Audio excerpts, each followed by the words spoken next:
there's all kinds of scenes that I respond to in movies. I respond to music sequences. I respond to big comedy sequences. It was like they galvanized the entire theater. Everybody woke up. Everybody got connected, and and I would go see a film that had a sequence like that. I would see it 2 or 3 times at the theaters just to see that sequence, and then just to have that experience with an audience.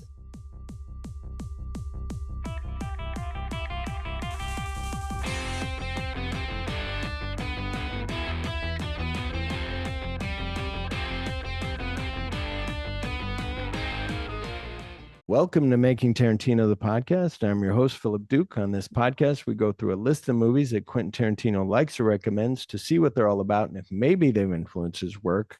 There will be spoilers because we'll be talking about all kinds of Hitchcock movies here. Today, I'm joined once again by Rob Papp from the Cinemigos podcast and Circle of Jerks podcast on YouTube. Hello, Rob. Yo, what's going on? Ready to talk about some Hitchcock, get some suspense going on. You know it. Oh, Hitchcock might be, I was talking to you off mic, either my top favorite or Spielberg and then Hitchcock. But like I have a whole wall. Yeah. Yeah, I know. Obviously, we're on a podcast talking about Quentin Tarantino, but I think Hitchcock is if I had a gun to my head to choose a favorite director, Hitchcock is probably my favorite director. And I say one thing that is similar with the both of them is I don't think that either one has made a bad film, and whatever their weak films are, it's still better than some directors' best films. So yeah, there is. I remember back in the day, there are some like Jamaica Inn. I remember I watched and I was like, I just don't get it. And I thought maybe there'd be more suspense, and there wasn't as much, but I haven't seen it for a long time. But Blackmail's really good.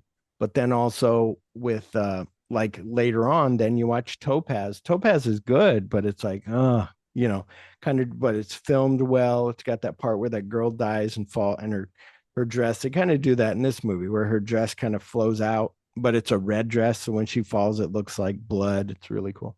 But on this one, it was a black dress. But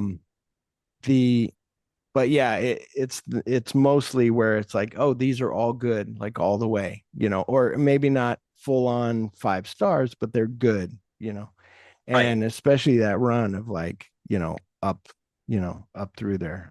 So good. I would say like the late 40s until like The Birds, and then kind of take it or leave it at that point. Yeah.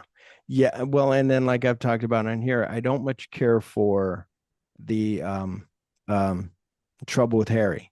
Like, how dare you, sir? Well, I know. I'm like, it's funny, but I think when I saw, it's a thing where I got to be in the mindset. It's like I've said about watching spaghetti Western. Like I can't comedy spaghetti Western. I got to be in the mind for.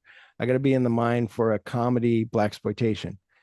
So I can't, and in the mind for like a period drama. I can't just jump into, Barry Lyndon or something. And so with that, I'm like, okay, like, let me, and again, I've thought, you and I talked about this, I'm like too, I've thought of maybe I just need to rewatch it and then it'll hit me in some other way. It's like I just read you that caption, a quote by Martin Scorsese saying, you may watch a movie and you may not like it, but you understand the importance of what they're doing. And so then you just sit with it a little bit. And then later you may realize like, or you watch it again and you're like, oh, it opened itself up to me now. Like now I get it. Yeah. I would recommend, because I know you have the same box set as I do. I would recommend watching the special features on The Trouble with Harry. And a great double feature is The Trouble with Harry and Diabolique. Oh, yes. Yeah. But see, here's one where I would say Diabolique is way better, but Trouble with Harry is more of a comedy. But thank you for reminding me. I got to show my box set. So I have this, which has birds on it. Yeah, you have a fancier version of the same box set that I have. Yeah, it's got all the special features and all that. But yeah. No, that would be a good double feature. Not Diabolique in the remake with Sharon Stone. You sure? Oh, fuck that. So sorry, side tangent Yeah. on that. Yeah. The remake, I was all in because my wife will not watch a black and white film to save her life. So I was like, Mhm. okay, but this is a great movie. So I was like, well, maybe the remake will be kind of like I at first I thought it was going to be like the Gus Van Sant '98 Psycho. Psycho remake, and it was to a degree. I was like, okay, it's pretty much the same thing. It's like, and she was into it. Yeah. And then when they got to the end in that '91 remake. I wanted to throw my shoe at the TV. I was like, what the fuck is this? They changed the ending on Oh, that film, like the great ending of Diabolique. They wow. changed it. It's Wow. fucking bullshit. I Wow. hate that remake. I hate it more than the '98 Psycho remake. I hate it. I Yeah. hate it, hate it, hate it. Wow. Yeah. I have not seen it, but talking about Don't. wives, my wife was the one that I was watching that one day, and she was kind of watching it, and she was like, and it was, subtitled, and she's reading it, and she's like, and at the end, she was like, that was really good. And I'm like, oh, wow, you liked a French film. Like, that's awesome. And then right around that same time, I was watching Double Indemnity, and she liked that one too. And I'm like, oh, look Oh, at you. good. That's a great movie. And then what was it? The other day we were talking about something, and she's like, "But why do you like all this black and white shit?" And I'm like, "Because, like I'm watching Winchester 73." And she's just like, "Whatever." And I'm like, "No, you have no idea." And that's one, talk about revisiting movies. Winchester 73, when I first saw, I bought it on the Criterion sale recently. When I first saw that, I was like, "Oh yeah, he gets a gun stolen from him in the beginning, and then he's chasing down the gun." And then I remember the end when they're up on the rocks. And so I'm like, okay. And then all of a sudden, this time watching it, I was like, oh shit, wait, I forgot this. Like there's more going on in between, and the gun's changing hands, and that really fucking Dan Duryea is fucking awesome. Like all of that stuff. And so I was like, oh shit. So it hit me where I was like, I knew before I liked it. I was like, that was a good movie. I should buy it, but I didn't. I kept holding off. And then this time I was like, I'm going to buy that. I remember liking it. And then I bought it, and it was really fucking good.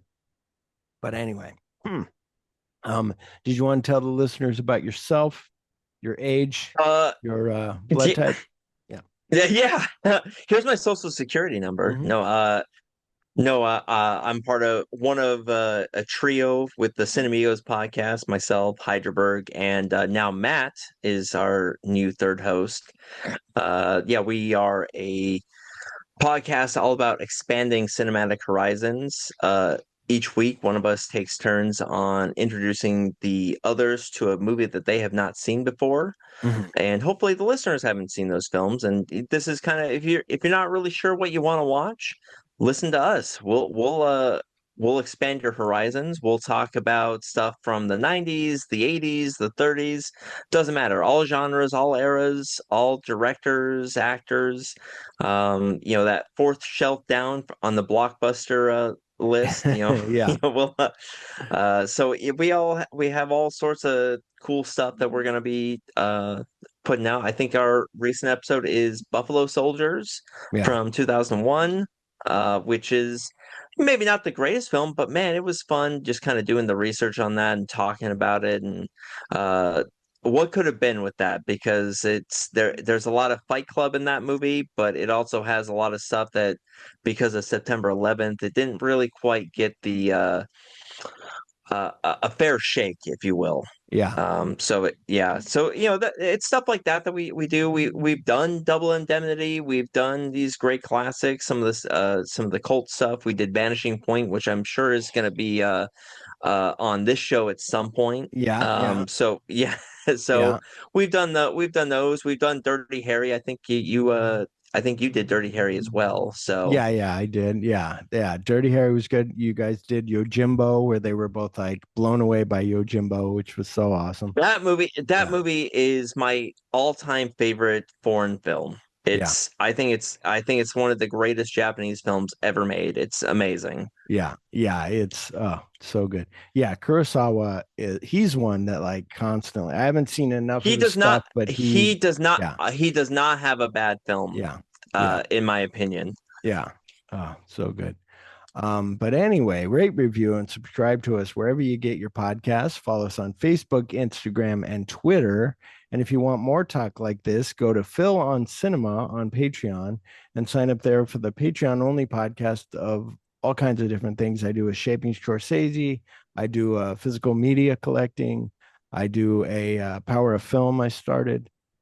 So before when I started, I was like, oh, I'll just do Scorsese. I'll do just like this, making Tarantino. I'll do Shaping Scorsese.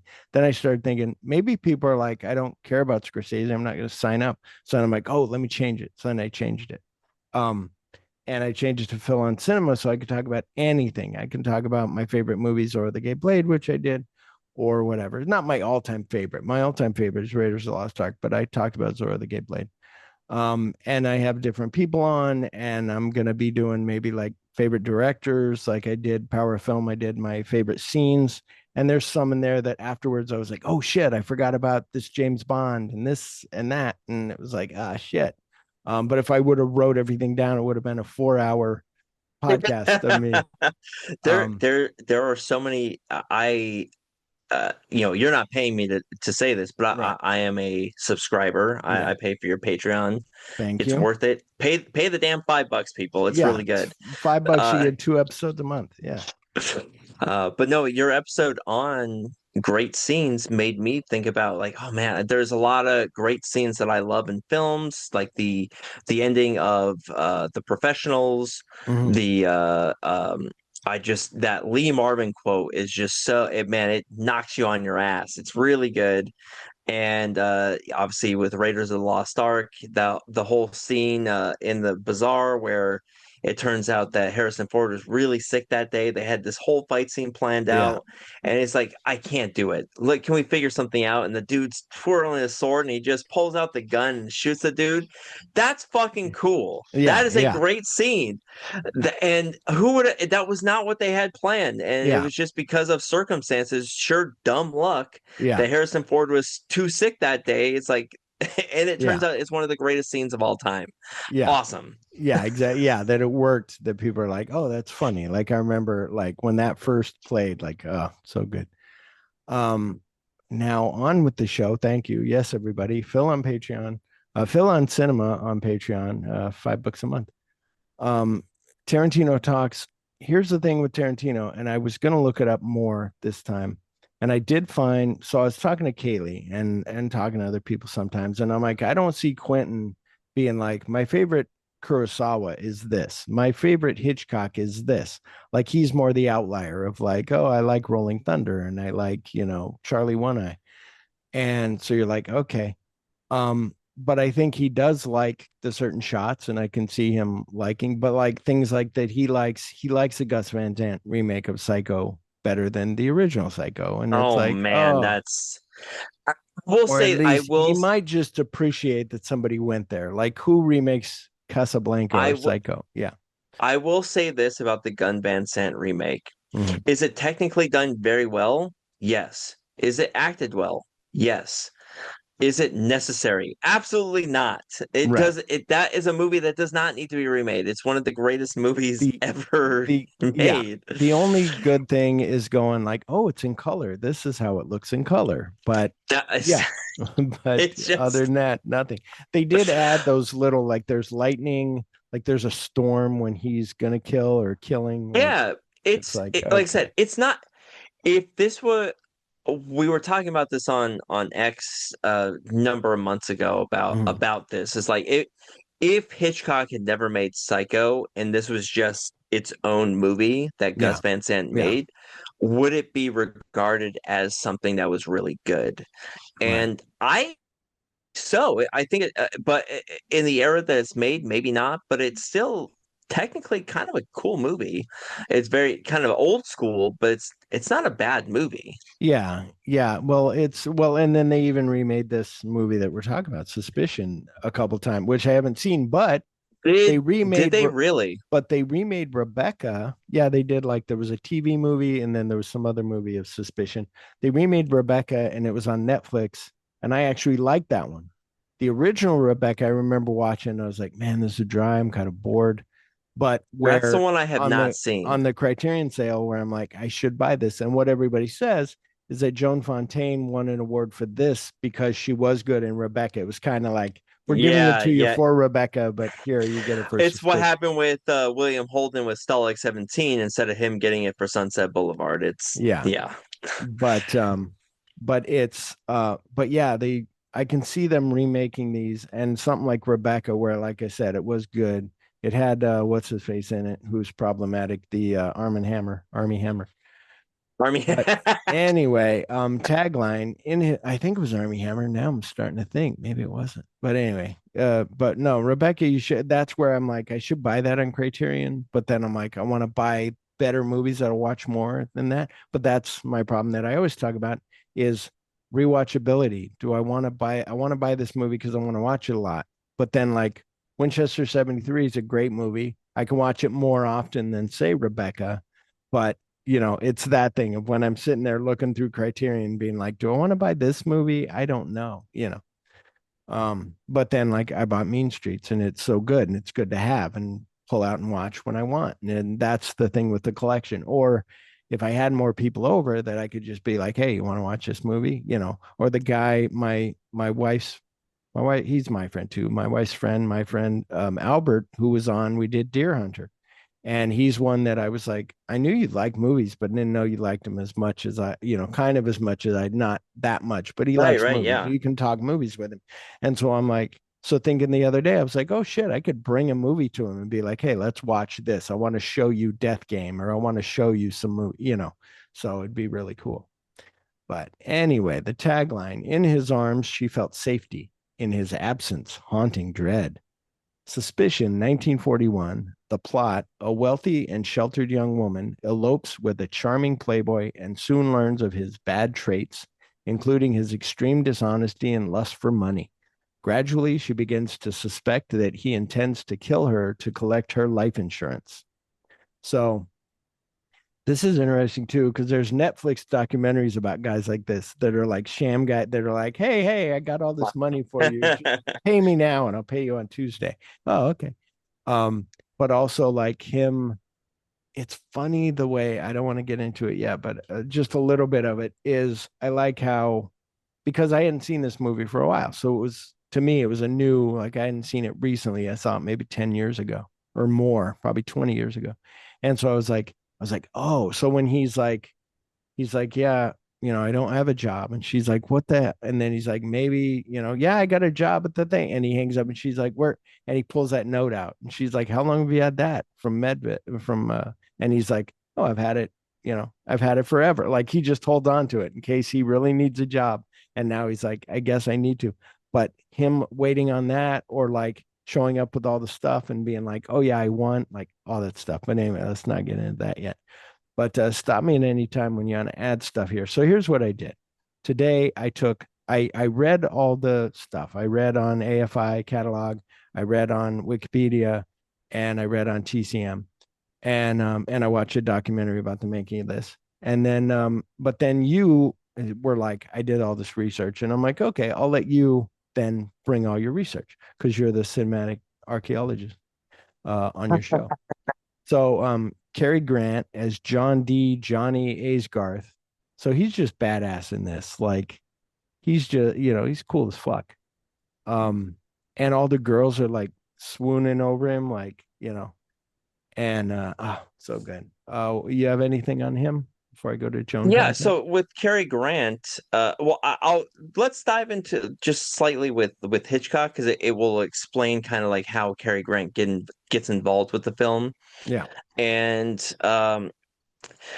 he uh RKO hired him, or they RKO had wanted to do this film based off of the 32 novel Before the Fact, which was authored by Anthony Berkeley Cox, who used the pseudonym Francis Isles. Mhm. And to be honest, like I said, it's a miracle that the film is as good as it is because there was a lot of production and censorship battles that Hitchcock would face Yeah. doing this film.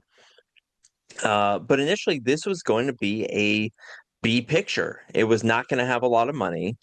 And RKO, they were going to hire George Sanders, who had been in films like Samson and Delilah, All About Eve.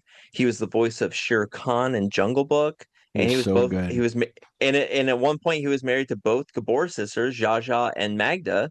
Oh, no wonder he killed However, himself. yeah, yeah, yeah. However, when Hitchcock was named the director, it increased the budget of the film, and initially they were looking at Laurence Olivier, who was in films like Wuthering Heights, Spartacus, Marathon Man, but Rebecca. in the end, but in the end, Cary Grant was cast in the role, and this would be the first of four collaborations between Cary Grant and Hitchcock. Yeah. And usually Hitchcock would use Grant when he wanted a suave and debonair character. Yeah. And so but I think it's just perfect to have Cary Grant in this role because he's kind of that just he can talk himself out of any situation. Yeah. It's He's a smooth con artist. it's the thing that you can see in people when my wife watches these shows, the shows that I talked about on Netflix that are like, oh, I got scammed out of this money, or we started a restaurant and he left with all the money. And my wife's like, oh, or the girls who are dating somebody who get their money taken. She's like, they're idiots. And I'm like, yeah, but there's that thing about being so charismatic that you're just like, and with Joan Fontaine, you can see where the way the movie was going to end that we'll get to later. But with her being so in love that she kind of doesn't care. She's angry at first, but then like looks in his eyes and is like, oh, I love you so much. Like, okay, I'll forget it. It's fine, and Yeah. her, even when she's going to call it off and she's writing that note and then she rips it up and is like, no, I'm going to stay. I think there's also something exciting that he Yeah. brings to the table that she's never had in her life. Yeah. You look at her family, it's like it's a boring life. Yeah. It's Yeah. boring. Mm-hmm. This at least like you're always on the edge of your seat. What the fuck's gonna happen today? And you're willing Yeah. to go through that roller coaster. She likes the roller coaster. Yeah, yeah. It's why women like bad men and all, like the rebel, whatever. Um, yeah, it's a thing where before watching this movie, I was like, it's okay. It's good, I like it better than Spellbound, but then I need to go back and watch Spellbound. Spellbound's not Cary Grant, it's Gregory Peck, but it's a good one. It's Salvador Dali does all the like visual stuff. Like there's dream sequences that Salvador Dali helped with. It's just really Yeah. cool. But I liked it more this time because I don't know. He's so much fun. Cary Grant is where you just fall. You're just like, oh, this guy's cool. Like I'm good. I fall in love with Cary Grant. Like, I Yeah, mean, yeah, come on. yeah, Like exactly. Like on True Romance. I'm not gay, but I'd fuck Elvis. I'm not gay, but I'd fuck Cary Grant. I wouldn't fuck Cary Grant, but we could go on a date. Um, Joan Fontaine as Lena McLeodlaw, Aysgarth, Aysgarth, yeah. and her sister is Libby de Havilland, right?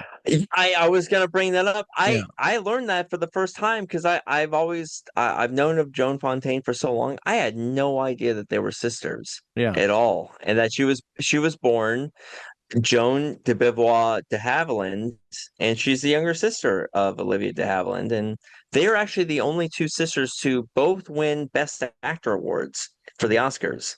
Oh yeah. Wow. That's cool. Yeah, and Joan Fontaine's the only one to win an Oscar for a Hitchcock movie, which is really cool. Yeah, because Hitchcock would never win an award. He would never Yeah. win an award. He He got won like an honorary award. Yeah, lifetime achievement. And he was so Yeah. pissed off with that. Yeah. So just for another who could have played the role in the B version that RKO initially envisioned, they wanted Anne Shirley, who had been in Anne of Green Gables, Stella Dallas, and when the budget was increased, they were initially looking at Frances D, who had been in Playboy of Paris and American Tragedy, and I Walked with a Zombie. But then Joan Fontaine was cast, and it kind of reunited her with her Gunga Din co-star Cary Grant. Yeah. So, and I think they played off of each other so well. Yeah, and Gunga Din, there's another one. If nobody's seen Gunga Din, you got to see it. So good. So, if you love Raiders of the Lost Ark, you got to watch Gunga Din. Yeah, yeah, it's but yeah, Joan Fontaine in this is so gorgeous. Like it is that thing. Even She's in got that, the even in the glasses train on. when She looks like a book smart girl, but like Hitchcock, like they say, like Bogdanovich said about Hitchcock showing her like she's a repressed woman, like, but that there's something underneath there, like, bubbling to the surface. And then same thing with, there's that part when they kiss, when they go on that walk, and he goes to kiss her and she closes her pocketbook, and that's showing like my legs are closed, like, nope, you're not getting in. Like, it's like those are those things that Hitchcock puts in that you're like, genius. It's same thing with the talking about the censors. He knew how to get around the censors. When in North by Northwest, they're like, you're kissing too much. He's like, okay, then I'll have him kiss, I'll have him talk, I'll have him kiss again, I'll have him talk, I'll have him kiss, and all that. And then I won't show sex or them in bed, but I'll show the train going into the tunnel right before they And go we to bed. all, and it's Yeah. that whole conversation in North by Northwest, that whole conversation on the train of them just, it is so double Yeah. entendres, and Yeah. like we all know what the hell they're talking about. Like Yeah. it's just, I don't know. In one sense, I do kind of like the Hays Code, because when you would Yeah. have great writers Yeah. that would be able to kind of work around that and create really awesome dialogue or do like really cool scenes, Yeah. and you get a magic out of it. Like Lolita is the same thing with Stanley Kubrick, Yeah. but then you get but then there's like other people who just like, oh, we're just gonna go with like the basic dialogue, and it sucks. Yeah. Yeah. And then but then like nowadays we have kind of the opposite problem. It's like we're able to go so far with dialogue and scenes where it's like, I don't want to see that. Like, or repress yourself a little bit, Yeah. challenge yourself, work around an obstacle that you have to go around. Yeah. There was some movie I was watching recently where they were like, you don't need to show everything. And then they showed everything. And they were like, well, this is why the movie sucks, because you showed everything. Um, but it is that thing of like, Hitchcock was the first one to show, like, they were like, oh, you can't show a woman, like a woman had never been seen in her bra, and he shows it in Psycho. A toilet had never been seen, and he's like, and I'm gonna flush the toilet, but I'm not gonna show Yeah. any, I'm gonna flush the, the ripped up note. And it's it's all those things that he gets away with. And then even Rear Window, like that girl working out and all the guys like hanging, like, Miss Torso, just so yeah. good. Yeah, so good. Cedric, oh, do you have more? No. No, not Uh, on Joan Fontaine. Cedric Hardwick is General McLeodlaw. So he's one too, like, that's just, and it's funny in that beginning part where he's like he's like, do you want to go to church? He's like, he sees her in the train, then he sees her later and is like, who's that? And they're like, oh, you like her? And then it's that funny that I love about Hitchcock. I love about British humor. It's that dark sense of humor, but it's also Hitchcock, where she's like, they're like, you want to go to church with us? And she's like, okay. So she goes to get dressed, and her mom is like, what are you doing? She's like, I'm going with so and so to church. I won't go with you. I'm going.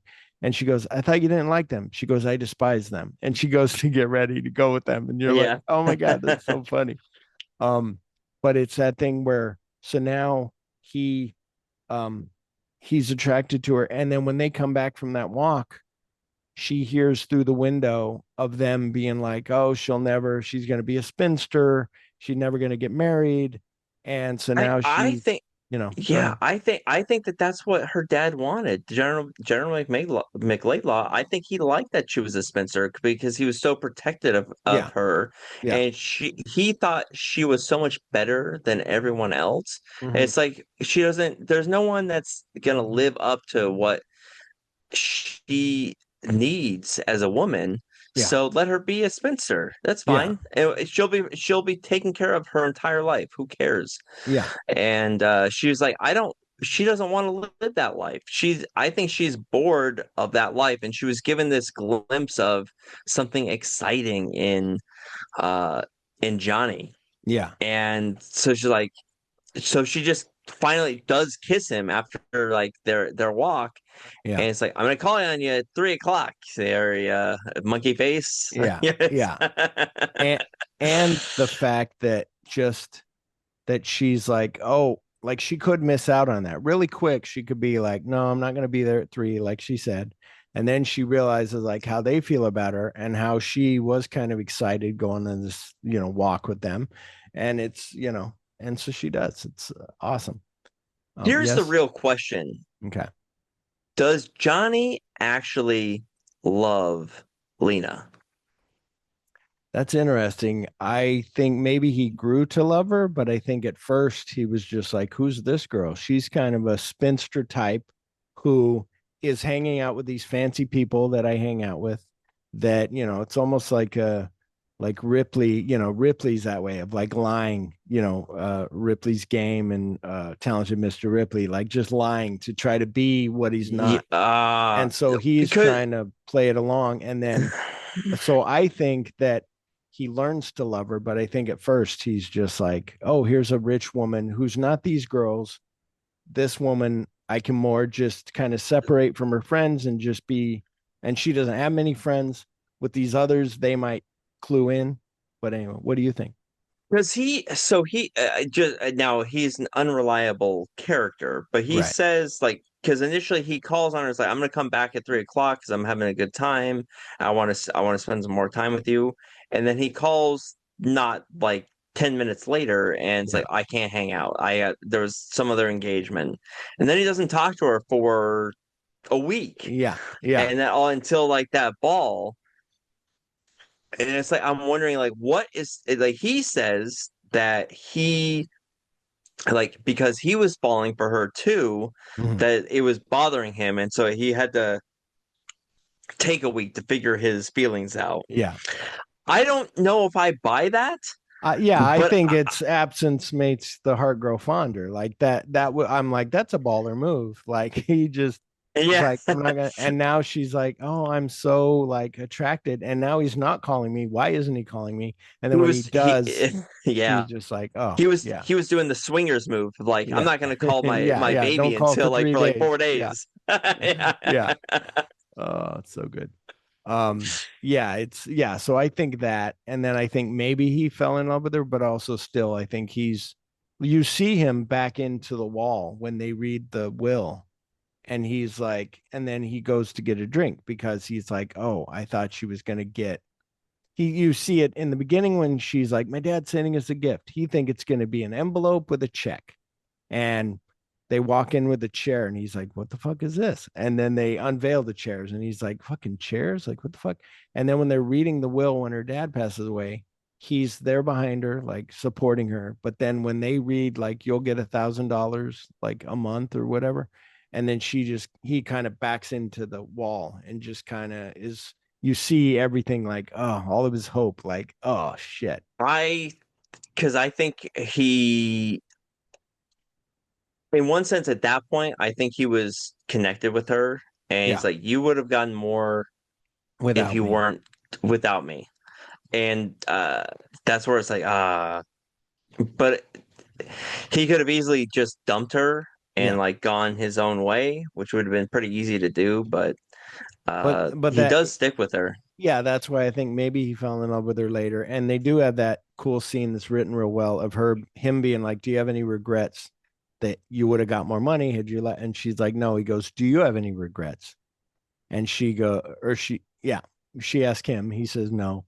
Then he asked her and she goes, yeah, I did. And he goes, when? And she goes, like a couple days ago when I found out that you lied about this thing, how she wrote that note. And you're like, oh shit. Like, but it's good writing where she's like, but then I changed my mind and now we're together. And you're like, okay.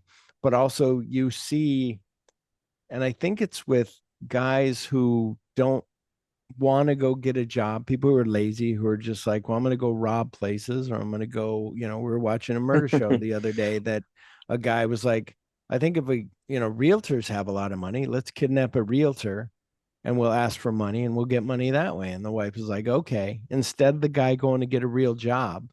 And then when the woman finds like a medicine bottle that has their name on it, he's like, well, now we got to kill her because now she knows who we are and we can't let her go. And it's like, Yeah, motherfucker. exactly. So it went from one extreme to the other. Um, but yeah, I think it's that of him not wanting it, him just trying to always like, when he at first he's like, well, I gambled. And then he's like, I'm done gambling. And then you find out it wasn't gambling. He took that $2,000 and bought this and kept some money. And then you find out later when he's like, I'm done gambling. And then they're like, oh, the woman's like, I saw him gambling the other day. And she's like, okay, I'll see you later. And then you see her like her smile drop and she's like, motherfucker. But anyway, Nigel Bruce as Gordon Cochrane, Beaky Thwaite.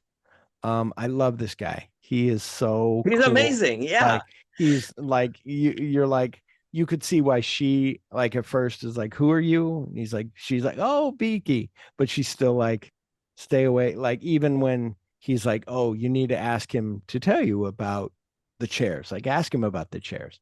And she's like, okay. And then she goes, where are the chairs? And he's like, oh, well, and he's telling a story. And then Thwaite is still like, Beaky's still like, well, and then what? And he's like pushing him on it. And he's having a fun time like pushing his friend into seeing what kind of lies, because he tells her that's what's fun about it. And then finally, she's like, she gets mad at him. It's like, you need, like, I believe my husband over you. And he's like, I okay, stuck my I'm foot in it. I sorry. stuck my foot in Yeah. it again. And then later when he comes back and she's like, I apologize because I found the things in the antique store. And he's like, it's okay, and he understands. But do you have anything on Nigel Bruce? A lot of people will recognize him if you are interested in Nigel Bruce. He is known for playing Dr. Watson in a lot of the Sherlock Holmes and films and the radio plays in England. He did a lot of that.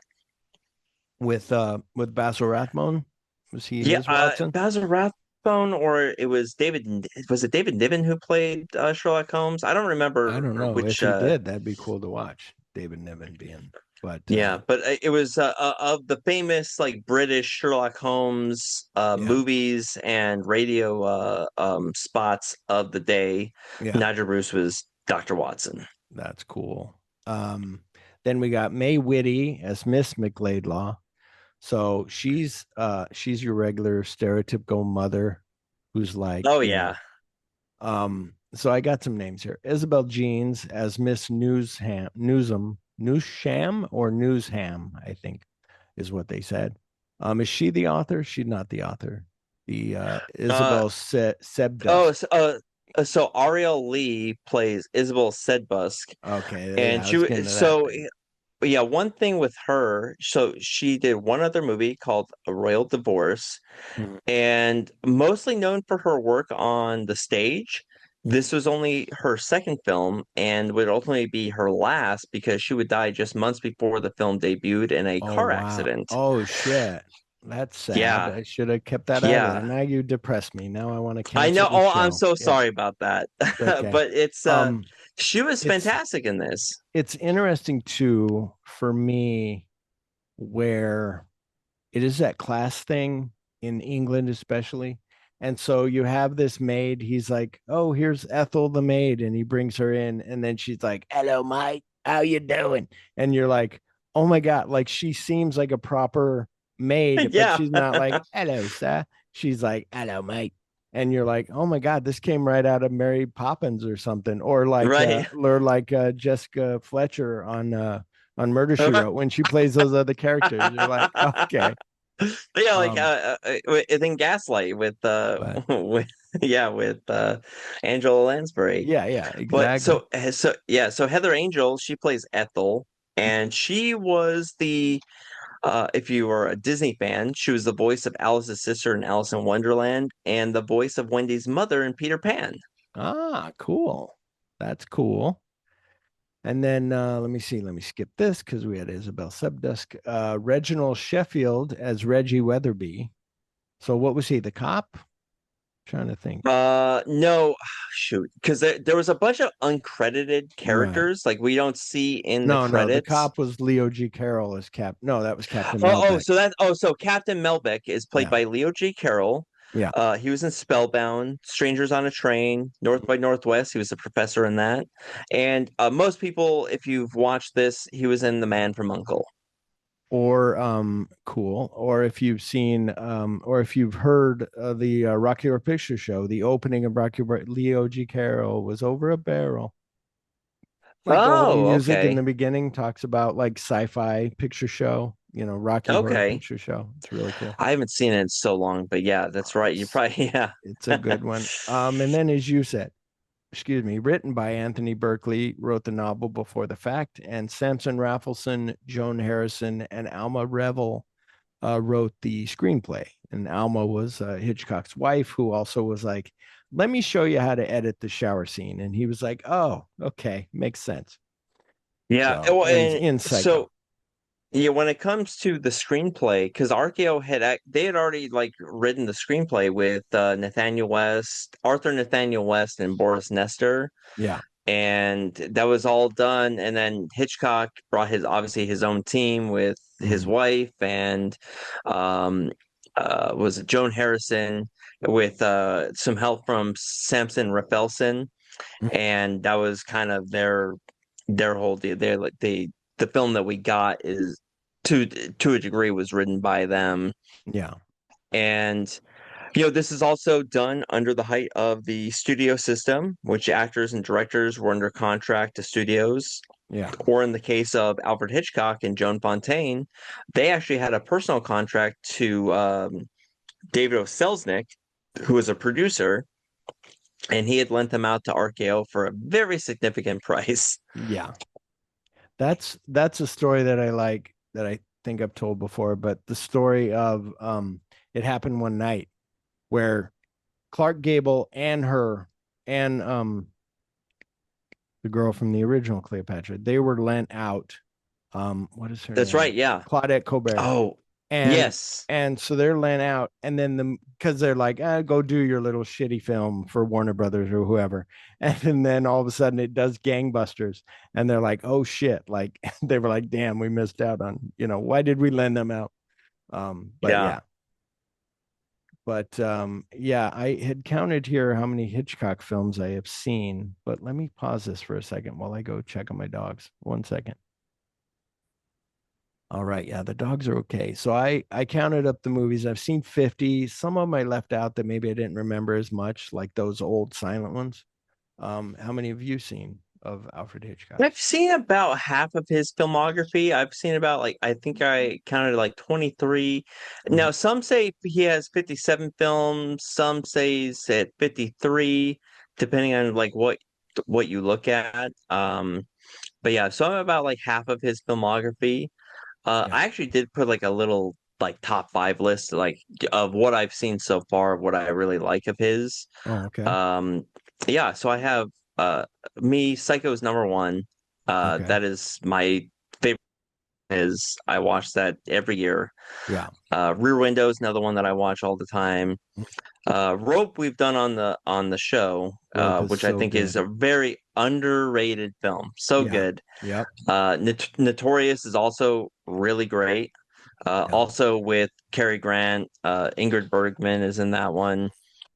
Strangers on a Train. That's another one that's really great. And I have a couple of honorable mentions. I love the 39 Steps and Lifeboat.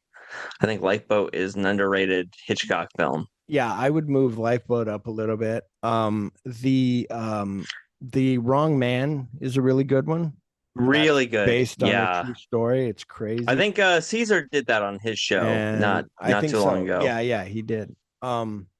And then on Rad Revival House, everybody. He's one, on a side note, real quick, before I get to my five of Alfred Hitchcock, is where I'm gonna be doing tall tea next week.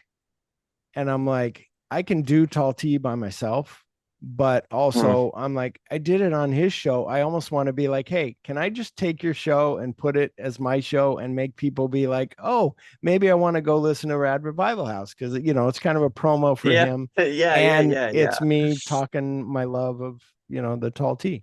But I don't know. I'm questionable about it. I'm like, nobody does that, but I'm like, maybe that's why I should do it. Um, yeah, my top five. Psycho is so good, but I might Rear Window is so good too.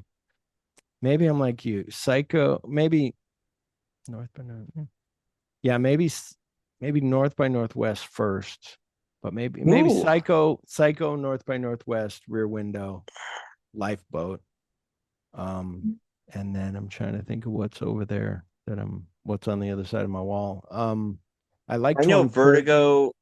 I know Vertigo is one that a lot of people really love, and Yeah. I do like it. Some people put it as like the number one film of all time. It's like that's crazy to Yeah, me. Vertigo's one where I definitely need to sit. I need to read more about it and then sit and watch it and let it just, It is because it is kind of a it, deep. There's more to it than just watching. But when you first watch it, you're like, "What was that movie? Like it looked good, but what was it?" And when you know it more, is you know, yeah, it is a great film. yeah, Don't get me wrong, it's yeah, great. yeah. But yeah, I like certain parts in Torn Curtain. I like Marnie. There's some really cool shots in Marnie Marnie's that are good too. awesome. Yeah. Um, but I can't think of. Oh, and Blackmail. Blackmail would be maybe up there a little more I've on not the seen spine. that.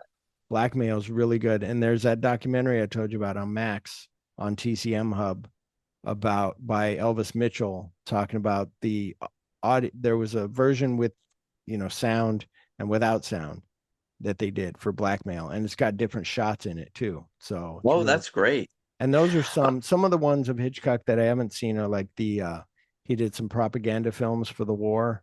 And so some of those I haven't seen, like that were like yeah. for the RAF or for whatever. I know one that I definitely want to watch that is on one that I have not seen, but I know is really great, Mhm. which is kind of like the really first Hitchcock film is The Lodger. Oh my That God. Yes. I'm sorry. I gotta, okay. The Lodger right under Blackmail, I think. But yeah, Lodger is really good. That's on TCM Hub as well.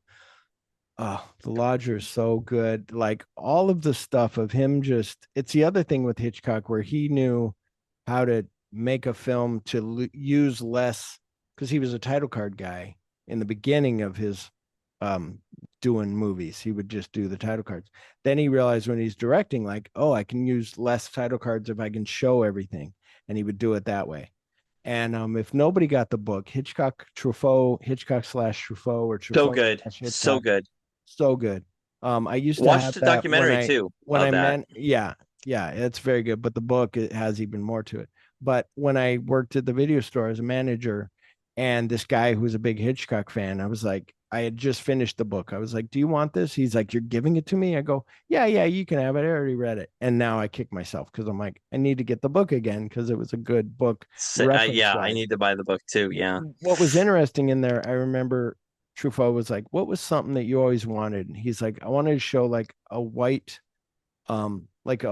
flower and then get blood splattered on it." And then you're like, "Oh shit!" Like Quentin did that in Django, like had the guy riding Yes, he away and did. got shot and the blood on the flower. It's like awesome. Anyway, are you ready for listener opinions? I'm ready. Let's hear All him. right. Man, I don't even have an opinion. Well, you gotta have an opinion. Jaylon Salah, who was on my show, we did Foxy Brown. She's from over there in Alexandria. On Twitter, wrote "perfection of a movie," end quote. Fred Schaefer on Twitter wrote, quote, "classic Hitchcock, though not as great as his more famous work," end quote. Pedro Jimenez on Twitter wrote, quote, "it's great, classic Hitchcock, but my favorite thing is watching Cary Grant play against type," end quote, which is very true. That's the thing where I think a lot of people back then were like, and maybe back then people they couldn't separate. They were like, no, it's got to be my Cary Grant. And this was Cary Grant starting out. But you couldn't put Tom Cruise playing a hitman in Collateral. People are like, Yeah, at that, if right. you did that at the And time, people were like, no, this is my Cary Grant being an assassin. Wait a minute, yeah, we'll talk about that a little bit more. But Um, yeah, Cary Grant it's there's a lot of stuff going on with how he was utilized in the film. here's what cracks me up with you. Whenever you're on the show, even though you know you're coming on the show, you always leave a listener opinion. The Cinemigos on Twitter wrote, quote, "one of the lesser discussed Hitchcock films right before his golden period that I would say started with Rope. Despite some of the disputes on ideas, I think Hitchcock brings about a lot of suspense that keeps the audience on their toes," end quote. Frank Mendoza from Reels of Cinema on Twitter wrote, one quote, "one of the best stage scenes is when Cary Grant carries the glass of milk up the long asked Flight of Stairs in the Yes. Dark to Joan Fontaine for that illuminating experience. Hitchcock had a special flashlight in the bottom of the glass, the epitome of crafty mise en scene, end quote. I want to know how he did that so badly They, because I know they put a light bulb in that glass, but yeah, how the fuck I did they do that? I think it was something like, like for the wedding, we had these little lights we had these big glass jars. They had like marbles and things in them and flowers. And at the bottom, we had these little tea lights that you could turn on. So I think that was their version of a tea light, but without maybe Yeah. getting water or anything into the battery, some kind of, and so it lit up the milk. I was going to try to do it. Maybe I'll do that to promote the show. Put some light in a glass of milk. But Oh, that's there the we thing. go. When you first watch it, it looks like there's a light following it, and It's it's it's no, it's highlighting the yeah, danger, like of yeah, the potential danger yeah, of what we think. yeah, And that was supposed to be the climax of the film. yeah. It's so good. But anyway, Rad Revival House on Twitter wrote, "quote Underrated Hitch is our jam here at the Rad Revival House." So yeah, it's like we said, all the Hitchcocks are good. There's some that are better than the others. This box set here doesn't have like North by Northwest, but it has Rope and it has the Man Who Knew Too Much, and the original Man Who Knew Too Much is good. That's not in this thing, but this Yeah, they has that's a on lot. Criterion. Yeah, I actually have quite a the few. I think we have this. the Yeah, original is the originals on Criterion because we have a different version, but the same box set of the mhm. Alfred Hitchcock Ultimate Collection. Yeah, And then I picked up a few things. I picked up the on it's on DVD, but the Alfred Hitchcock suspense films, which has Suspicion on it, but cool. Strangers on a Train, I Confess, Dial M for Murder, The Wrong Man, and North by Northwest. So I have a like kind of a double copy of North by Northwest. That's cool. Yeah, Um, I have I Confess in this, and then I have North by Northwest and a separate Blu-ray with like a book in it. And yeah. then what was the other one that you were just saying? But yeah, I'm sorry. Go ahead. No, but then I have Notorious from Criterion, which is really good. Cool. Still And then wrapped. one I had Yeah, Silver. I There. literally just got it not Yeah, that long ago. And same thing with my this Kino Lorber. I picked up Murder, which is one of his early British films, that's a good one. which Yeah. I have not seen that, so I'm looking forward to watching that. Sorry, I was finding my North by Northwest. Sorry about that. The pause. Everybody's like, what the hell? So this is my North by Oh, nice. You have the 50th Northwest. anniversary edition. And then it's Nice. got this booklet in it, and it's awesome. And yeah, I need to get Notorious. Notorious is one that sometimes I'm like, it drags a little bit, but it's got that cool fucking scene in it, the key scene with Well, the man, I think key. I that is a film that like really does keep me on the edge of my seat. That is Yeah. a stressful movie. And if you watch Mission Impossible 2, that's pretty much going along with that of like It her has a lot of playing. Notorious in it. Yeah, absolutely. Yeah, it's funny. Like now, now that you mentioned that, I was like, I have never connected those two, but like as soon as you said, it, it's like, yeah, that makes total sense. Yeah, it's like she's like playing both sides and he's kind of yeah. Um, but you want to hear a word from our sponsor? Let's do it. All right. Hey, cinephiles! At cinemaforce.net, you will find a channel devoted to all forms of cinema appreciation. There are epic essays on films, documentaries, and exclusive series like Better in Black and White. And if you want to go even deeper, you can join Cinema Force on Instagram and explore the more physical history of film through press kits and physical media. Go to cinemaforce.net and subscribe to the YouTube channel now. Yeah, so like I was telling you, they did Memories of Murder that's on there. I gotta check that out. He just did Millennium, a movie with Chris Christopherson in it, like time travel type thing. And then he did like back before he did Quatermass, some good stuff's coming up that's really exciting. Like all that Antonio did something from Cultworthy. Yeah. He did really good. I just recently watched their whole Invasion of the Body Snatchers retrospective, which is great. Yeah. Uh, because well, both the Philip Kaufman and the Don Siegel versions of that film are some of my favorite movies to watch. But it was and just that kind of nice that to made me want see. to watch the Abel Ferrara one. Like, I really want to watch that now Yeah. too, because they kind of hyped it up. I'm like, I might have to watch that. And I like Abel Ferrara. We did China Yeah. Girl with, Yeah. so that was a lot of fun. So good. I need to find that movie. Such a good movie. So now we're into discussing this film. Yeah, everybody, Cinema Force on YouTube. The yeah, the thing I was just thinking about this while playing that Cinema Force thing is with this movie, it is that thing of when Cary Grant, and it's because it'd been a while since I'd seen it. Cary Grant shows up with all those gifts, and you are like her. That's what Hitchcock does, makes you feel like you're like, oh, he now got stuff. Like he won and he brought things for everybody, even Ethel the maid. Like this is cool.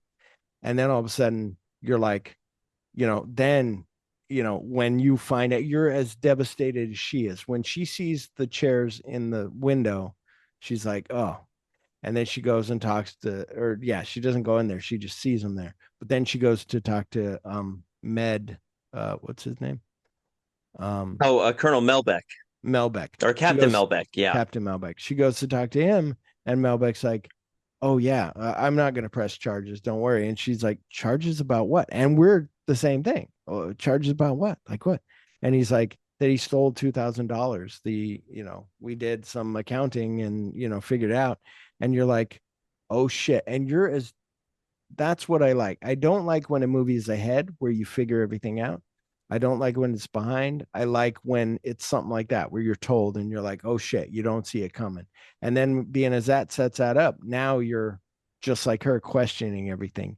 Is he going to kill, Deaky? Is he going to, kill her? Like all that stuff. Well, our whole focus, because everything that we're seeing is all through Lena's perspective. So whatever she's observing and experiencing, that's how we're, as the audience, that's what we're experiencing. So we're thinking that, wait a second, he said he was doing this, but this is what happened. And now all of a sudden we're getting all these gifts and everything is good, but it's actually not good because he's essentially running a kind of a scheme, like where he's borrowing money from here or stealing money from this to put money into that, but then he's stealing money from here to pay back that person. And it's like, and some days it's like this roller coaster ride of finances. And that's where you could see where he's,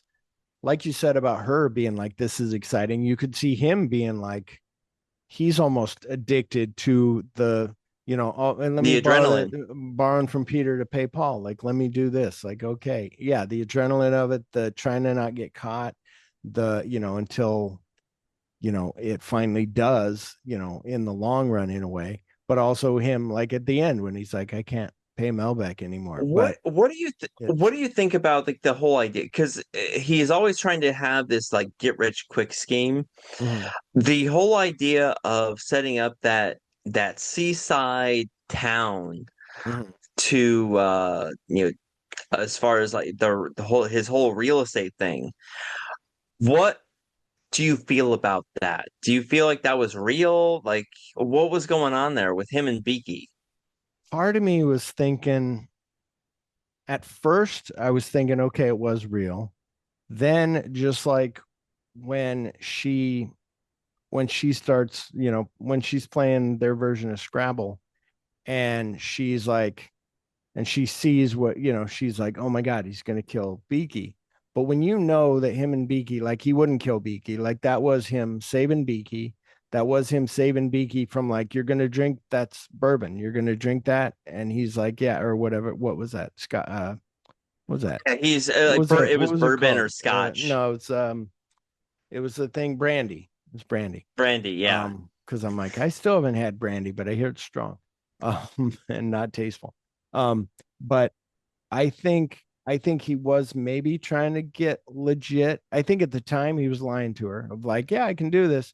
then when she was like, okay, then he started to do it and then realized like I was thinking, like, where are you going to get this land? Like, you got to buy this from somebody. This is like driving around and being like, I want that land. And somebody being like, this is government land. You can't have that land, and you're like, oh shit.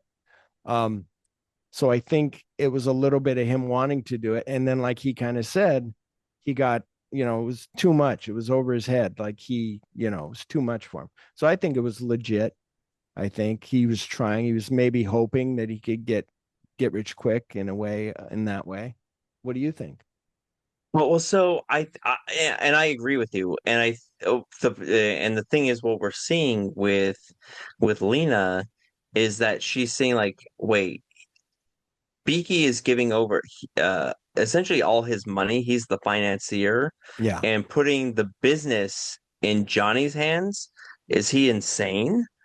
And all of a sudden, like she just because they're playing their version of Scrabble, that it's wait a second, like murder comes up as one of the Yeah. one of the words that comes up, and it's like, oh fuck, he's gonna kill him and take his money, Yeah. because she has seen that like he is kind of this get rich quick scheme guy who he's like willing to move money around, and I know he owes money to people, and so this is what he's gonna do. Oh my god, I married a murderer.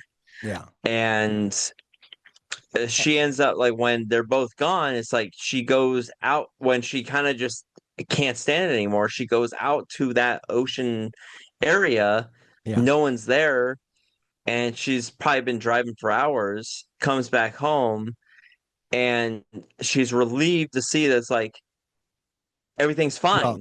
And it's done so well though, where she gets there and she walks out and she looks, and it's just a quick shot, but the tracks you can see on the side of the widescreen, like they're done like this, and you're like, oh Yeah. shit, the tracks go over the thing, and she's like thinking like we are, like, oh shit, did he fucking kill Beaky or did something happen?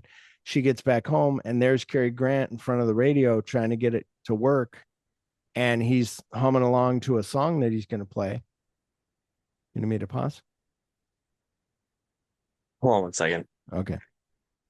So yeah, he's whistling that song while he's working on the radio or whatever on the phone. Right. And then she's like, oh shit, like he's happy. Like she's thinking, oh my God, and we're thinking it too. He's happy. He just killed a guy and he's fine. And then all of a sudden, Beaky's like, he goes, that should do it. How's that, old bean? Beaky's like, oh, good. Yeah. And that's that other thing. Speaking of the old bean, when that cop shows up later and is like, yeah, somebody named Harbin or Harbin or, Obin, and it was Old Bean, and it's Old Bean. Yeah. But the way that the person overheard it was like, and they're like, oh shit, like, did he? And you're like, oh fuck. And but it's cool, like I said, where you're put in her shoes and you're just everything that she sees. Then at the end, when she's like, oh my God, you were not going to kill me, you were going to kill yourself, not to jump ahead, but it was that where in a way you go, it's a cop out. I could see they said Hitchcock talked about this until the end of how he was going to do his other ending. But I don't mean to jump to the ending. We can talk about No, we can talk about the ending because it's important, because I do like the lead up of, we're thinking that Johnny, we know him as a con artist and a liar, but is he a murderer? And in Lena's mind, it's because of all these various circumstances. We're thinking, oh, maybe he's gonna kill this person, but not at this point. But he's gonna kill, and he's get whatever it's gonna take to get the money that he needs to continue his lifestyle. He's gonna do it. Yeah. And then in the end, he realized like Lena in a reality has changed him. He's like, he doesn't want to. He's not a murderer in any means. Yeah. And he loved his friend, and he was just like, I have a life insurance policy on myself. I was just gonna end it, and so that way you're not involved in my debts, and it's just like it's over. Yeah. And there is kind of a tension to that, and it doesn't mean that it's a happily ever after ending. It's Yeah. still, there's a lot of complications to that. And so I do like the ending that we get. Yeah. But when you listen to, and I'm going to just, if you'll indulge me for a second, I'm going to read the words of Hitchcock Okay. about like what he was intending. And this comes from both from Peter Bogdanovich's book, Who the Devil Made It? Mhm. And he asked Hitchcock about his thoughts on suspicion. And he said, the correct ending of suspicion. No, I'm not going to read it in a Hitchcock Yeah. voice. Yeah. No, the correct ending of Suspicion, which was never shot, but which I wanted to do, was that Fontaine writes a letter to her mother saying she is in love with her husband, but she feels he is a murderer. She doesn't want to live anymore, and she's willing to die by his hand. But she thinks society should be protected from him. He comes up with a fatal glass of milk, uh, gives it to her. Before she drinks, she says, "Will you make this letter to mother for me?" And she drinks the milk and dies. Fade out. Fade in on one short shot. A cheerful, whistling Cary Grant coming to the mailbox and popping in the letter. Finish. But you see, Cary Grant couldn't be the murderer. It was the same problem I had with Nobello in The Lodger. Hitchcock continues about what he actually shot. He could have killed her when he got home. You leave it open, really. I didn't have any positive feelings about it. I wish I could have ended it the way I wanted. It was a compromise. I think it would have been better if I had shown them both driving and he just looked back over the shoulder regretfully because he didn't push her over. Missed his chance. His acts are suspicious, but in suspicion, you're meant to build up to the fact that he is a murderer, right to the very end, increasing it all the time. Yeah, I think that that's what really works is it's building up. It is kind of, I could see people being like, all of a sudden her being like, oh my God, it was you were trying to, and he's like, she even has this enlightenment when he's like, what the hell were you doing? I was trying to grab you and you were fighting me and you almost died and fell out of the car. And she's like, oh my God. Oh. And now she realized like, oh, I was so frightened of you. And I so added all the stuff that I thought you did that, Yeah. and then she's like, and you were going to turn yourself in and you were going to kill yourself. And then she's like, let's just go back. And then they end up going back. And what I had that Alfred Hitchcock said that I got off of Twitter, somebody had the quote. It's a little bit of the same of what you said, but quote, the big mistake in a story of that kind was to cast Cary Grant. In those days, the idea of Cary Grant being a murderer was ridiculous. That was the day of the star. I had an ending whereby the wife really came to the final conclusion that her husband was a murderer, which you said. But she was so much in love with him that she didn't want to live, she said. She knew he was going to kill her, and she wrote a letter to her mother to the effect and added, quote, but mother, I think society should be protected, which you also said. So she seals the letter and puts it beside the bed, and then he brings up the fatal glass of milk. She drinks and dies. Then you fade in on one quick shot of cheerful Cary Grant walking down a street and popping a letter into the mailbox, but they wouldn't do it to Cary Grant. As a matter of fact, to show you the idiocy of front office, the ex-head of RKO came in from New York and said, quote, oh, you should see what the new studio head has done to your picture, end quote. He said it with a grin on his face, knowing how ridiculous it was. This new studio head, in my absence, had taken Suspicion and reduced it from 1 hour and 3/4 to 55 minutes, taking out everything in the picture that might point to the man being a murderer. Everything. Ridiculous. I had to sit down and put it all back again. So That's insane. yeah, That it's is like, insane. And I also wonder too if it wasn't Cary Grant, mhm. because I know he had a certain image that he liked to keep up.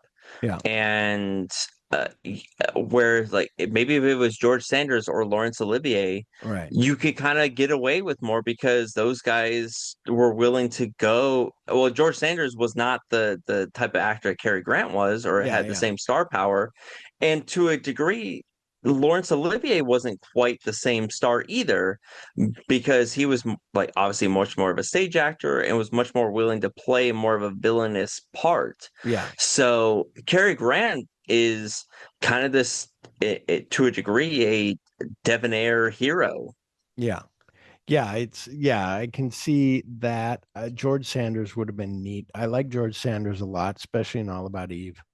Um, but yeah, it's really interesting that somebody would cut that down to 55 minutes and be like, That's here you go, like insane. showing That you is an nothing. Like, insane oh, decision. but yeah, the reviews, Rotten Tomatoes critical consensus reads, quote, not even notorious studio meddling can diminish the craft and tantalizing suspense of suspicion. A sly showcase for Joan Fontaine's nervy prowess and Alfred Hitchcock's flair for disquiet. So yeah, it's done so well. Where, like I said, there was so much more gotten out of this viewing where you can't hold it up to, although you kind of can't, like North by Northwest, Notorious, all this, but it's got that stuff of making you feel like he's a murderer, like making, and that's what's kind of cool is that it makes you like her. And then when she's like, oh my God, what an idiot, I've been thinking this. And we've all been that way. There's things where you might go, I think this guy this way, and maybe it's not, or maybe this person is using me or whatever. Now, when so just a couple years after this, Shadow of a Doubt comes out with Joseph Cotten, and that is Hitchcock's favorite film. And That's that a is good one. also is a very similar film to this, but I feel like Shadow of a Doubt, why Hitchcock loves it so much is because he was actually able to do what he wanted to do with the picture Yeah. and not have all the studio interference like he had with this film. Yeah, I could see that. And also something that you kind of mentioned earlier about the characters. Some people don't like that Rope starts with the murder. They would like it to be ambiguous. For then when they're all like, where is, so and so, where's he at? And he's not showing up. You're like, did they kill him? They're acting suspicious. They're acting weird. And but I think it works with them killing him. So then you set that up. And then Jimmy Stewart, you see him giving him the side eye on everything and trying to talk to, Yeah. talk to Farley It Granger, and Farley I think Granger I think it would have both ways, like where yeah, it's yeah, like, is there a body in there? yeah, Yeah. yeah, yeah, exactly. Oh, so good. Yeah, it's such a good. If nobody's seen Rope, go see Rope.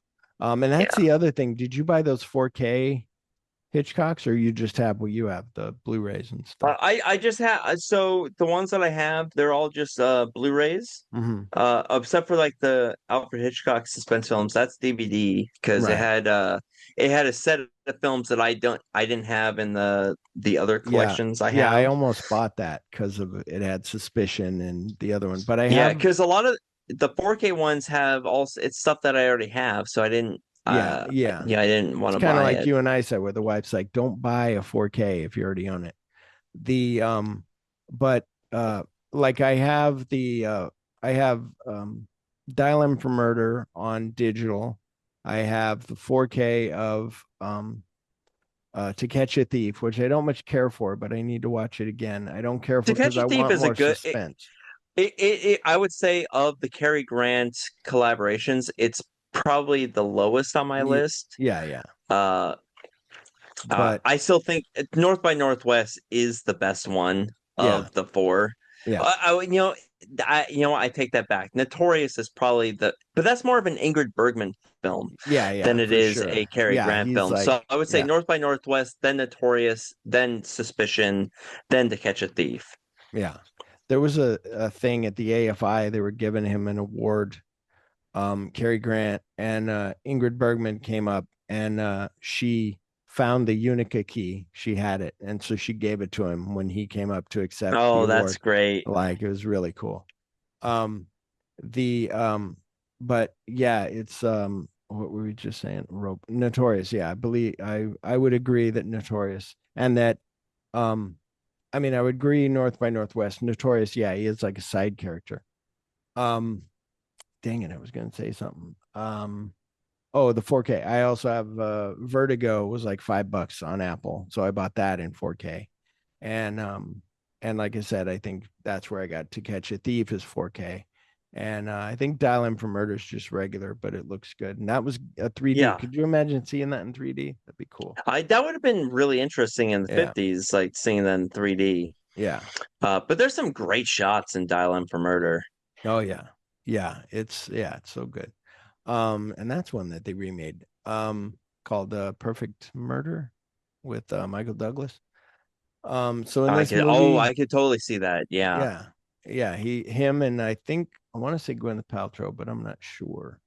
But so in this movie, did you see anything that you think Tarantino might have liked or used in a film?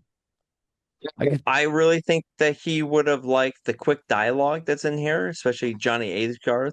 Yeah. He's a fast talker. Yeah. And especially like Johnny and Beaky, they had like kind of this very smart dialogue between them. Yeah. And even and looking at him when they're both walking away with her in the middle after he's kind of pissed her off and he said, put my foot in again. And he's just looking over at Cary Grant, like, you motherfucker. Like, yeah. Yeah, exactly. And obviously the that very tense scene as Johnny ascends the staircase with the glass of milk. Yeah. Which we assume is going to kill Lena. It's like we're thinking she's gonna die at this scene. And where she's so in love, she keeps going back and forth. She'll be like, I hate you, but then I love you, And with that, and then in the morning when you see the glass of milk still there, you're like, oh, she didn't drink it. Okay. I think the thing of like having her think somebody's guilty, maybe that thing of like from her point of view, like, like just looking, seeing everything that way. Kind of like not in the same way, but in Once Upon a Time in Hollywood, the way that not really in the way, but I like how Leo is like friends with, Cliff. He's like, that's my buddy. Right. But then when you hear the real story of like, Cliff keeps fucking up, and also that my wife thinks that he killed his wife, so that's why he's not working, and all this shit. And now he beat up Bruce Lee, like our guy on Green Hornet. Like, yeah, we can't have him, like, no. So but our star rating system here is 1 to 5, 5 being the best. I rate this movie 3.5 out of 5. What do you give it? I'm actually right with you on that one. Oh, sweet. We usually meet up right about that. That's interesting. Would you buy this movie? You own it, rent it, or find it for free? I would buy it. Now that I watch it again, at first I was looking for it. I was going to buy it, and then I am a completist in a way, but I only have these Hitchcock movies and North by Northwest and the ones that I say on digital, but I don't have, and I have Lifeboat digital. That might be 4K, maybe not. Anyway, Lifeboat I should own a physical copy of. And so some of those. So when I'm like, oh wait, I don't have Spellbound, I don't have Suspicion, I don't have The Lodger, I don't have Blackmail, I should get those. I used to back in the day had the little DVD that had like Blackmail, Jamaica Inn, like all those in it. Yeah, right. But Champagne and all that, number 17, I think it was called. Yeah, so I would buy this, but I haven't yet. Are you ready for Phil's film favorite of the week? Oh, I'm very ready. All right. We kind of talked about it already. Winchester 73, 1950. The tagline, the gun that won the West. The plot, Lynn McAdam rides into town on the trail of Dutch Henry Brown, only to find himself in a shooting competition against him. McAdam wins the prize, a 1 in 1,000 Winchester rifle, but Dutch steals it and leaves town. McAdam follows, intent on settling his old quarrel, while the rifle keeps changing hands and touching a number of lives. I give it 5 stars.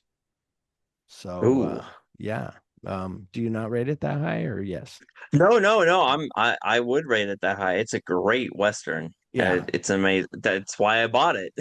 Yeah, it's so good. Yeah, I'm so glad that I did buy it, because I kept going like, maybe I want, I do, like back in the day, like I said, when I saw it, I was like, I should buy that. And then I never did. And then I'm like, and then now I bought it. And I'm like, oh, I'm so glad.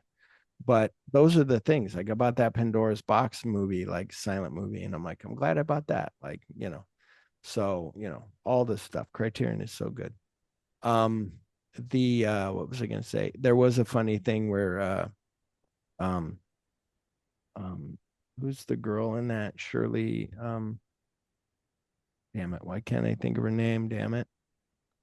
Shelley Winters was like, she was like, yeah, all these men are looking for a gun. I thought they would be looking for me. Like they should be wanting me and they want the gun.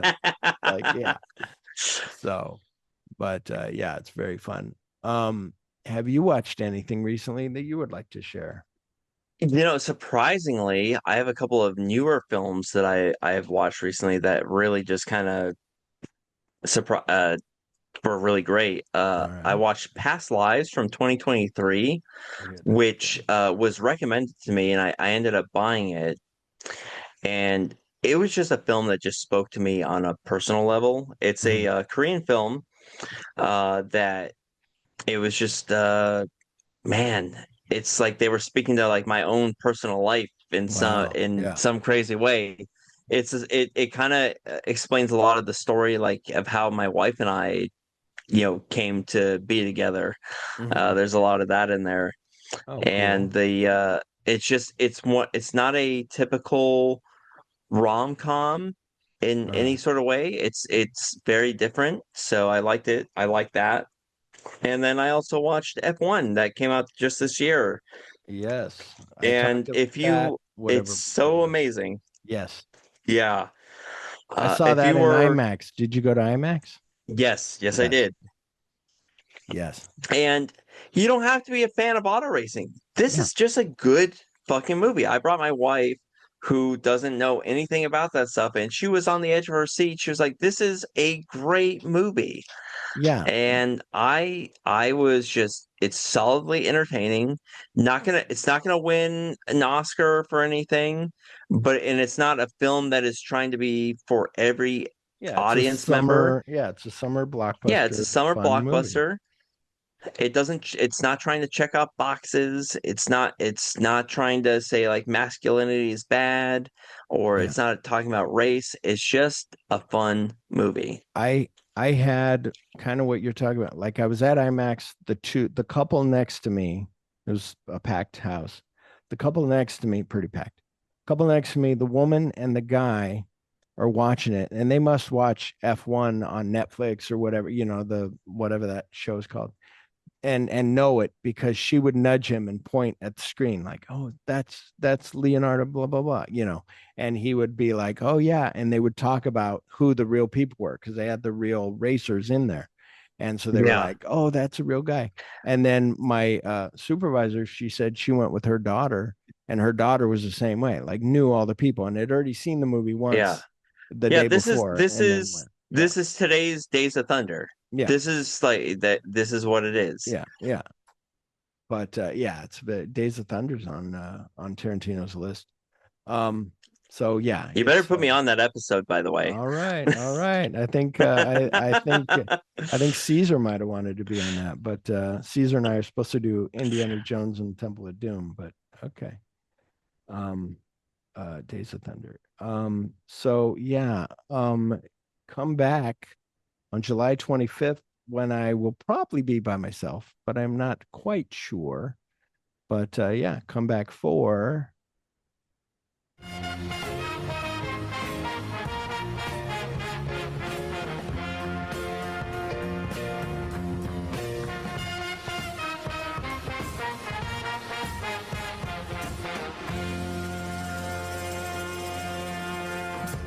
which I kind of spoiled already, but that's right. From 1957, it's The Tall T. The plot is an independent former ranch foreman and an heiress are kidnapped by a trio of ruthless outlaws. I'm not going to play a trailer because those old trailers are a lot of words and, and you can't, doesn't do audio Randolph justice. Scott in the tall T. Yes. Yes. Yeah, yeah. But more words like see Randolph Scott. And you're like, wait, you're not talking about that. And then it's some woman being like, let me go. But this movie is so good. I did it on Rad Revival House. I had seen it when I was in California. I had heard on Quentin's, I think Gala and them on the first maybe season of Video Archives, they were talking about Bud Bedecker. And I was like, oh, I don't know about this guy. And then I'm at Amoeba in LA and I found a DVD of like 5 of his Westerns. And I'm like, oh shit. And so I picked up a DVD for like $12 for 5 movies. I'm like, shit. So I grab it. Looks really fucking good on DVD. And that's my contemplation of should I get the criterion of $75 for 5 movies, where it breaks down to, $20 each or less. It's And half of that now well, no, in this it's Criterion sale. well, no, it's normal. I think it's normally more, and now it works out to half of it is 75. Oh, that's true. You're right. You're Oh, right. yeah. Yeah. So Oh, I'm like, I don't know, but it looks so good on DVD. But this movie is so good so when I got home, I watched it and I was like, man, that was good. And I watched all of those. And then Caesar was like, hey, you want to be on Rad Revivalist? So I watched it again. And then I was looking at my rating on that when I put this up here. And I was like, oh shit, my rating was like 4. That should be like a 5. Like, it's a fucking good movie. Like, I don't know if it's my favorite of his. It might be out of those 5, but it's really pretty fucking damn good. But it's streaming for free on the Roku channel. Plex. Fossum is a real cool thing. If you don't have Fossum, I found like Naked Spur on there, and the Flaming Star was on there. Fossum, a thing called Dark Room, or you can rent or buy it digitally on Apple, Amazon, YouTube, or Fandango at home, or you could buy a physical copy like I have. So there you go. So again, where can people find you? Anywhere you find your podcast for Cinemigos. Yeah, you can also reach us on X at Tresinamigos, TRESCINEMIGOS, or on Cinemigos_podcast on Instagram. And if you like Circle of Jerks podcast, you can hit us up on YouTube. Me and my co-host Andy, we wax poetic about a bunch of things, news topics, movie reviews, and you can hit us up on X at Podcast COJ or on Instagram, Circle of Jerks podcast. Cool. All good stuff. Yeah, you guys are killing it everywhere. I haven't listened to Circle of Jerks for a while, but I remember there for a while. We're gonna stop for a bit. Yeah, we're on a little bit of a hiatus at the moment. Me and Andy, both our his schedule's gotten a little bit weird, but you can hit up our backlog and Cinemigos. We're still coming out with some great stuff. So me, Heidelberg, and now Matt as our third host. We're still putting out episodes, so come check us out. Yeah, it's good stuff. And that's the other thing. That's what I was going to say before. Even if you didn't see the movie, you can just hear them talk about it. Like, I hadn't seen the Children of Deaf Adult, Coda. I haven't seen Coda, and I listened to you guys, and I was almost brought to tears because you guys were almost brought to tears. Oh, I appreciate that. That was a heartfelt episode. Same thing with Big Fish, where I'm like, I've seen Big Fish a long time ago. I'll just listen to this because I know the movie. And then you guys were all brought to tears from it. Like, it was amazing. Yeah, we really cool were. Stuff. Yeah. Yeah. But all right. Well, thank you. And thank everyone for joining us. We hope you had fun and maybe learned something about a movie that may have had a part in making Tarantino. Goodbye. See you later.